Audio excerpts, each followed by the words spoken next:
હે guys welcome to new blog.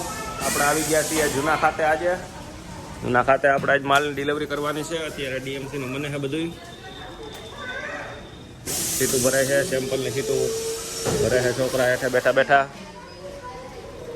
આ છોકરા અત્યારે ડીએમસીની સીટું ભરે છે. આપણે છોકરા બે સેમ્પલની સીટું ભરે છે. અત્યારે વેપારીને સેમ્પલ દેવાનું છે. આઈસે ભરે છે. ત્યારે આપણે ડિલિવરી કરવાની છે માલની. વેપારીના હવે ફોન આવવાનું ચાલુ થઈ ગયા છે. માલ લાવો, માલ લાવો. આ ડીએમસીનું બને છે. શબનમબેનને જો હાડી હકેલવા બેહાડ્યા છે, એ આગળ ડિલિવરી કરવાની છે બધી હાડીની. આ બની ગયેલી છે. હજી આપણે પણ આટલો સ્ટોક પડ્યો છે. આ બધું આજે આપણે પતાવી દેવાનું છે. 1-2 દિવસમાં બધું આપી દેવાનું છે. હવે આને આપણે જવા દઈએ અત્યારે ફ્યુઝિંગ કરવા ડેકોમાં. હાલો આપણે હવે આને ફ્યુઝિંગમાં જવા દઈએ. નવા ખાતે લાઈવનો માલ હાલે છે, તો નવા ખાતે આપણે જઈએ તો અહીંયા બતાવીશ નવું ખાતું તમને. તો ગાઈસ આપણે માલ જમા કરાવીને આવી ગયા છીએ ખાતે. એક ભાઈ આવ્યા છે નવા સાડી લેવા, એને આપણે બતાવે ચિરાગભાઈ માલ કઈ રીતનું કામ કરવાનું. શબનમબેન લેસ કટિંગ કરે છે. આ ખાતે અત્યારે ડીએમસી નો માલ હાલે છે. પેલા ખાતે લાઈનો લાલાભાઈ ઘુમરા મારે છે, કઈક બેસ નથી પડતી લાલાભાઈ ને. અહીંયા છોકરા સીટું ભરે છે, કારણ કે સીટું ભરવામાં પચાતું છે નહીં. એ વાત આપણે માલ બહાર બહુ જઈ નથી શકતા. લોકો આવે છે બહાર આપણા વિડીયો જોઈ છે માલ લેવા હાટો. એટલે આજે આપણે એવું લાગે તો નાઇટ કરી દેવાની છે. આગળ પડ્યું ને જવાનું ચાલુ કરી દેવો છે. બે છોકરા અમે ગયા છે નવા ખાતે. અત્યારે ગોપાલભાઈ સીટ બદલાવે છે. લેસ ની હાલતી હતી, પણ અહીંયા અત્યારે માલ ખૂટવા આવ્યો છે, એટલે અત્યારે લેરિયા ચાલુ કર્યા છે. લેસ બંધ કરીને લેરિયાની સીટું ભરાય છે. આ લેસ આપણે કાઢી નાખ્યો એટલો. આ લેસ છે ને ઓલી પેનલ છે. અત્યારે આપણે ખાતે હાલે છે ને ડિઝાઇન છે. આ ડિઝાઇન ની આપણે સીટું ભરેલી છે ને બધી બહાર આપવાની છે.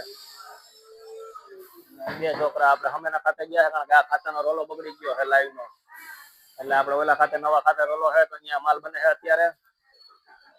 આ બધા લોકો અત્યારે સગડીનો ડીએમસી માલ ચાલુ છે. આ ચાવણો પડ્યો ને હમણાં પડ્યો, એ આપણે આ ટેબલ પડ્યું ત્યાં રાખી દેવાનો છે. સીટું ભરવા વરગાડ દેવાના છે, કારણ કે સીટું ભરવામાં પહોંચાતું નથી. આ આવી ગયો રફતાર ને કલ્પા. કલ્પો રિહાઈ ગયો છે સાહેબ આપણાથી. કલ્પાને આપણે કઈક ખીજાણા હતા કાલે, એટલે કલ્પો આપણી જોડે બોલતો નથી અત્યારે કઈ. તો પૂછીએ આપણે કલ્પાને શું વાંધો છે. કલ્પા તને એ કલ્પા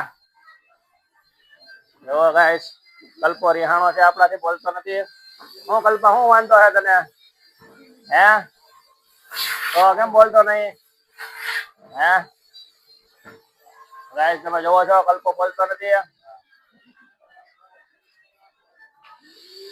તો ગાઈસ અત્યારે આપણા ખાતે હાલે છે, જી હાલવા દઈએ. આપણા લાઈન ના ખાતે અત્યારે શું હાલે છે જોવા જવું જો છે, કારણ કે હવાનો ટાઈમ નથી મળ્યો જોવા જવાનો. આવડી અમારે લાઈન ના ખાતું તમને બતાવું નવા ખાતે. ના ચાવણો જો આપણે અત્યારે ફિટ કરી દેવો હોય એટલે સીટું ભરાવાનું ચાલુ થઈ જાય. સીટુનો સ્ટોક હશે તો આપણે આ માલ પડ્યો એ બધો બહાર આપી શકશું. તો હાલો તમને હમણાં નવા ખાતે જઈને બતાવું શું હાલે. ગાઈસ આપણે વાગી ગયા છે 7 વાગ્યા કારીગર જતા રહ્યા છે. 7 વાગ્યા પણ જવાની તૈયારી કરે છે. આ વીકલો કઈક સાફ સફાઈ કરે છે. છોકરા રમવા માંડ્યા છે. આ બેસી ગયો છે, કચરો બચરો બધો ભેગો કરે છે. 7 વાગ્યા રેડી થઈ ગયા છે બેસીને.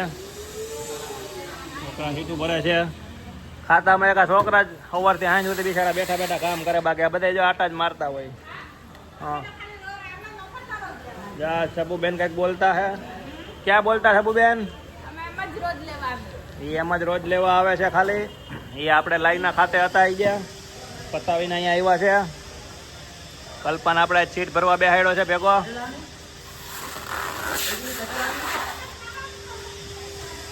હાલો ખાતું આજનું હવે હકેલ લઈ. બોલો જામણો આપણે જે ચાલુ કરીએ છીએ, થોડોક કવરાવે છે, સેટિંગ કરે છે લાલાભાઈ ને ગોપાલભાઈ બે.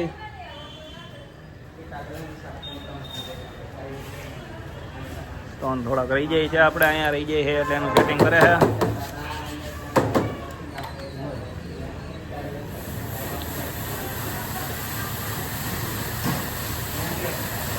આ રીતમાં ફરીને અંદર ડાયમંડ બે છે, એમાં ડાયમંડ ડાઈવો એમાં. આ વેક્યુમ છે, વેક્યુમમાં હવા ખેંચે એટલે સ્ટોન પકડી રાખે. થોડાક હજી રહી જાય છે ડાયમંડ, એનું સેટિંગ હાલે છે. તો મળીએ ગાઈસ આપણે હવે કાલે. આજનો બ્લોગ આપણે અહીં પૂરો કરીએ.